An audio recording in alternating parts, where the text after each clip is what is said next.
ಕರುನಾಡ news ಚಾನೆಲ್ಗೆ ನಿಮ್ಮೆಲ್ಲರಿಗೂ ಆತ್ಮೀಯ ಸ್ವಾಗತ. ಸತ್ಯ ನಮ್ಮ ಧರ್ಮ. ಯುವ ಕವಿ, ಜನಪರ ಚಿಂತಕ, ಪರಿಸರ ಪ್ರೇಮಿ ಗುರು ಗೌತಮ್ ಹಳೇಪುರ, ಮೈಸೂರು ಜಿಲ್ಲೆಯ ನಂಜನಗೂಡು ತಾಲೂಕಿನ ಹಳೇಪುರ ಗ್ರಾಮದವರು.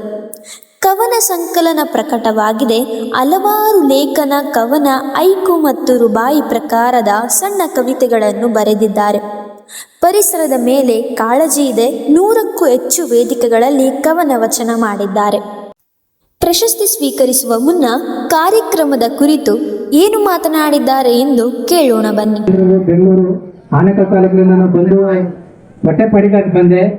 ಹಾಗೆ ಸಾಹಿತ್ಯ ಕ್ಷೇತ್ರ ಗುರುಸ್ಕೊಂಡು ಇವತ್ತು ನಾನು ಸಾಮಾನ್ಯವಾಗಿ ಬೆಳೆದಿನ ಅಂತ ನಾನು ಅನ್ಕೊಂಡಿದ್ದೀನಿ.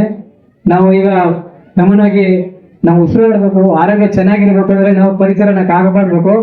ಪರಿಸರ ಇದ್ರೆ ನಾವು ನಮ್ಮಿಂದ ಪರಿಸರ ಆಗಿದೆ, ಅದರಿಂದ ನಾವು ಪರಿಸರನ ಎಲ್ಲರೂ ಕಾಪಾಡಬೇಕು. ನಾವು ಹೆಂಗೆ ಮಕ್ಕಳನ್ನ ಮನೆಯಲ್ಲಿ ಹೆಂಗೆ ಪೋಷಣೆ ಮಾಡುತ್ತೀವಿ ಅದೇ ರೀತಿ ನಮ್ಮ ಸುತ್ತಮುತ್ತಲ ಪರಿಸರವನ್ನು ಕಾಪಾಡಬೇಕು, ಸಮಾಜವನ್ನು ಚೆನ್ನಾಗಿ ನೋಡ್ಕೋಬೇಕು, ಸಮಾನತೆಯನ್ನು ತಿಳಿಸ್ಬೇಕು ಅಂತ ಹೇಳ್ತಾ ನಾನು ಮಾತು ಮುಗಿಸ್ತೀನಿ. ಜೈ ಕರ್ನಾಟಕ.